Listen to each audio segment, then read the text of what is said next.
मम्मा क्या कर रहे? पापड़ बना रहे हैं। ये पानी उबाल रहे हैं, उबल जाएगा तो फिर ये है गेहूं का दूध, इसको इसमें डालेंगे, ऐसे ऐसा घोलेंगे। ये पानी उबल जाएगा तो फिर इसका छोटा छोटा पापड़ बनाएंगे और सुखाएंगे। पन्नी में बनाना पड़ता है। हमने आधा बना चुके, ऊपर सूख रहा है।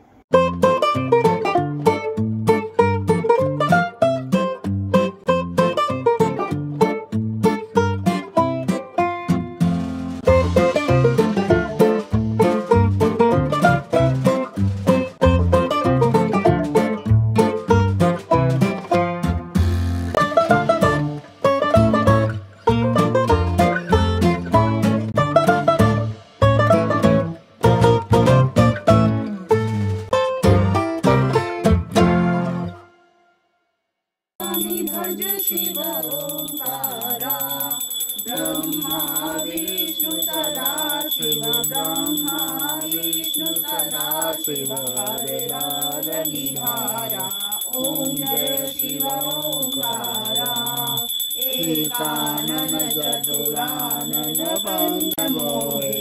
ओम जय शिव ओंकारा, अक्षमाला वनमाला मुंडमाला धारी, स्वामी मुंडमाला धारी, त्रिपुरारी कशारी, त्रिपुरारी कशारी।